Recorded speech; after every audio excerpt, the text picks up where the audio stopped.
दोस्तों से पहले एक वीडियो मैं आपको दे चुका हूँ, उम्मीद करता हूँ कि आपने इसको देखा होगा। यहाँ पे हमने दो सेक्टर्स के ऊपर डिटेल में बातचीत की है। एक सेक्टर इन्वेस्टर के लिए इंपॉर्टेंट है और एक सेक्टर ट्रेडर के लिए इंपॉर्टेंट है।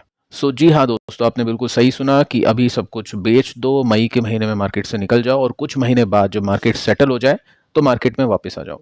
अब ऐसा मैं नहीं कह रहा हूँ, ऐसा मार्केट की प्रथा है और हर साल इस तरह की बातें होती है। टीवी न्यूज़ चैनल पर आर्टिकल्स में आपने सुना होगा कि मई में बेच दो और कुछ महीने बाद मार्केट में आ जाओ, क्योंकि मई के महीने में मार्केट गिरेगा और कुछ महीनों बाद भी कुछ खास रिकवरी नहीं होगी और 3 महीने बाद हम बोल सकते हैं, क्वार्टर के बाद में मार्केट में वापस इन्वेस्टर ट्रेडर आते हैं जिससे ग्रोथ का फायदा मिले। अब ये बात कितनी सच है कितनी गलत है उसको जानने की कोशिश करते हैं। अब देख सकते हैं दोस्तों, यहाँ पे मेंशन कर रखा है, कहावत है, ठीक है, आप पढ़ सकते हैं इसके बारे में डिटेल में कि ऐसा क्यों बोला जाता है। अब देखिए, हम बात करते हैं यहाँ पे आर्टिकल में जो मेंशन कर रखा है उसको लेकर कुछ इंटरेस्टिंग डेटा फैक्ट दिए हैं, क्योंकि जब भी इस तरह का मार्केट होगा जिसमें पैसे नहीं बन रहे या फिर प्रॉब्लम होगी मार्केट के अंदर, तो हर तरह से हम नेगेटिविटी ही सुन सकते हैं। विजय केडिया बड़े इन्वेस्टर, व्यू था उनका 3 साल से मार्केट के अंदर, मतलब आगे आने वाले 3 साल में मार्केट में कोई पैसा नहीं बनेगा, 3 साल में आउट हो जाओ मार्केट के अंदर। कोविड के अंदर भी ऐसा ही व्यू इन्होंने दिया था कि 6 महीने योगा करो, कुछ इन्वेस्ट मत करो, और उसी 6 महीने में मार्केट के अंदर बड़े पैसे बने थे, रिकवरी आई थी। साथ में सौरभ मुखर्जी की भी बात हम सुन चुके हैं कि इंडिया के अंदर कुछ खास नहीं है, यूएस के अंदर इन्वेस्ट करो, इनका पोर्टफोलियो जो भी फॉरेन इन्वेस्ट या फिर जो यूएस मार्केट के अंदर इन्वेस्ट करता है स्मॉल एंड मिड में, उनमें आप पैसे लगाओ। अब देखो, यहाँ पे भी इस आर्टिकल में आपको दिखाई देगा कि मई में बेचो और मार्केट से आउट हो जाओ। तो डेटा देखते हैं कि पास्ट में क्या बोला जा चुका है या फिर पास्ट के अंदर हमने क्या देखा है। अब देखिए, यहाँ पे आप नोट कर सकते हैं कि पिछले 2 महीनों के अंदर सेंसेक्स ने 9% के रिटर्न्स दिए हैं।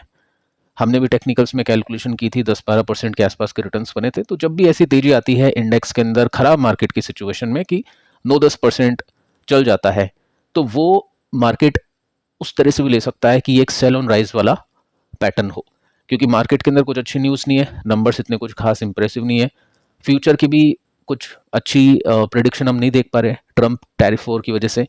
तो जब भी मार्केट ऊपर जाता है, सेलर्स एक्टिव होते हैं कि अब ये गिरावट के लिए अच्छा मौका है या फिर सेलिंग करने के लिए अच्छा मौका है।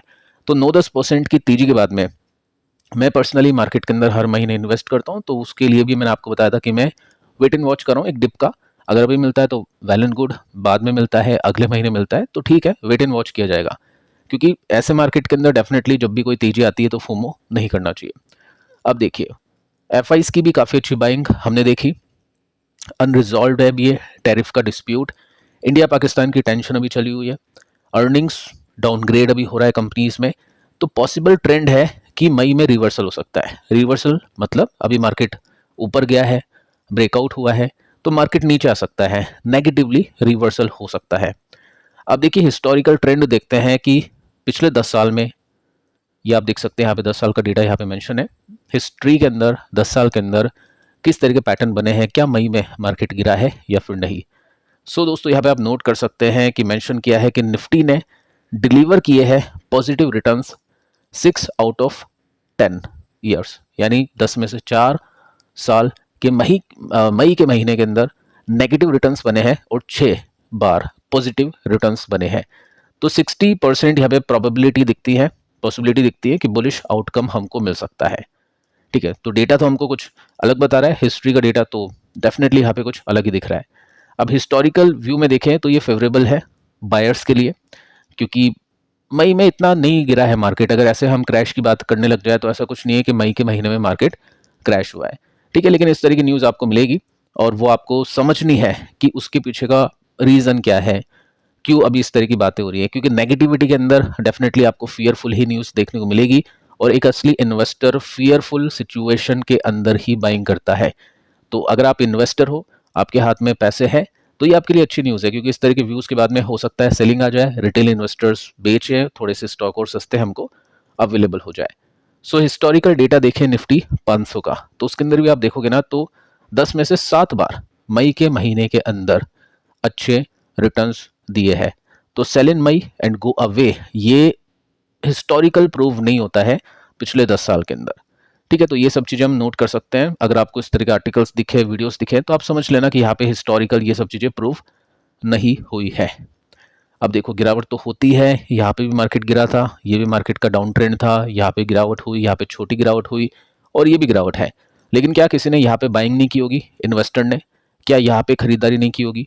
डेफिनेटली जो यहाँ पे खरीदेगा वही आगे चल के पैसे कमाएगा। और ये टाइम होता है मार्केट के अंदर इन्वेस्ट करने का। ऐसा कुछ नहीं कि आपको करना चाहिए, बेचना चाहिए, कोई कॉल नहीं है यहाँ पे कि निफ्टी खरीद लो या फिर स्टॉक्स ले लो।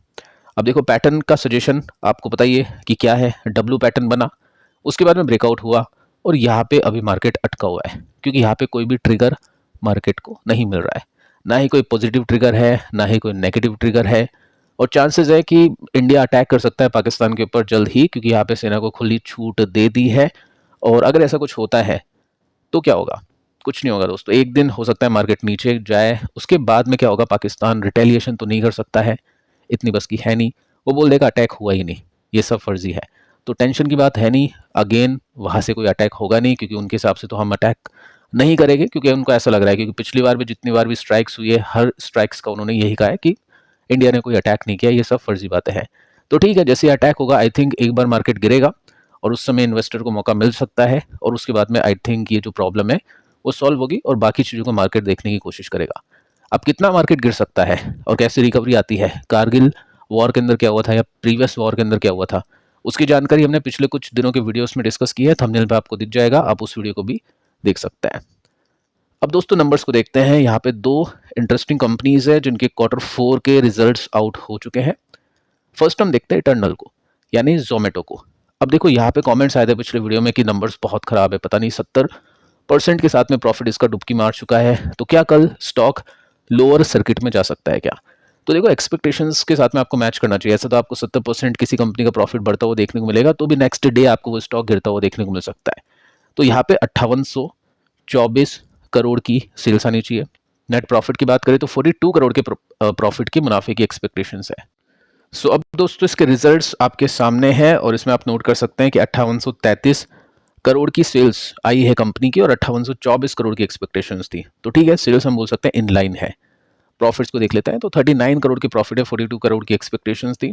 तो यहाँ पे आर्टिकल्स में डेफिनेटली आपको दिखेगा कि प्रॉफिट इसका टैंक हो चुका है 77% के साथ में। रेवेन्यू 63% का यहाँ पे जंप देखने को मिला है। ये मतलब हम बोल सकते हैं यहाँ पे न्यूट्रल है, क्योंकि कुछ अदर इनकम का भी सीन होता है। तो ये सब चीज़ें बता रही है आपको कि रिजल्ट खराब है, लेकिन एक्सपेक्टेशन के साथ में मैच करें तो आपको बता रही है काइंड ऑफ खराब थोड़ा सा बोल सकते हैं, क्योंकि 42 करोड़ का प्रॉफिट था, 39 का है, तो अच्छे तो बिल्कुल नहीं है, लेकिन इतने खराब नहीं है जितना हम देख पा रहे हैं कि 70% के साथ में प्रॉफिट टूटा है। तो डेफिनेटली थोड़े से रिजल्ट वीक यहाँ पे देखने को मिलता है। साथ में बाकी डिटेल्स को देखते हैं कि ब्लिंकिट ट्रैक पे है 2000 स्टोर्स ओपन करने के दिसंबर 2025 में, ठीक है। और साथ में हम बोल सकते हैं फूड डिलीवरी ग्रोथ की बात करें तो ये हमारी एक्सपेक्टेशन से थोड़ी सी कम होगी। ये थोड़ा सा नेगेटिव स्टेटमेंट आप बोल सकते हैं कंपनी की तरफ से। साथ में दोस्तों कंपनी ने कुछ अपने बिजनेस को शट डाउन भी किया है, बंद भी किया है, और जिसका नाम है जोमेटो क्विक एवरीडे, क्योंकि इसमें प्रॉफिटेबिलिटी का पाथ इनको नहीं दिख रहा है। इनको लग नहीं रहा है कि इसमें हम प्रॉफिटेबल हो जाएंगे। तो गुड फॉर इन्वेस्टर कि इनको सही टाइम पे पता चल गया कि ये प्रॉफिटेबल नहीं है, तो इसको बंद कर दो, क्योंकि एक्सपेंसेस तो होते रहते हैं। और जो प्रॉफिट के अंदर ड्रॉप आया है उसके पीछे का रीज़न है एक्सपेंसेस बढ़ना, क्योंकि सही टाइम पे बिजनेस बंद करेंगे तो एक्सपेंसेस भी बचा सकते हैं, क्योंकि प्रॉफिट हो नहीं हो एक्सपेंसेस तो हो गए, ठीक है। राइडर को, ये जो डिलीवरी पर्सन होते हैं उनको पे करना पड़ता है, और भी सारे बहुत सारे खर्चे होते हैं।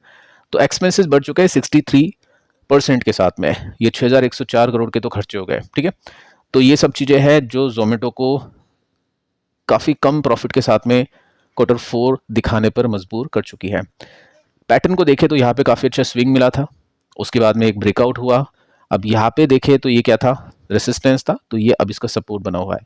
लेट्स सी कि 200 रुपीज़ के अगर नीचे गिरता है तो फिर हम बोलेंगे कि ये डाउन ट्रेंड में जा चुका है, और नहीं तो ठीक है।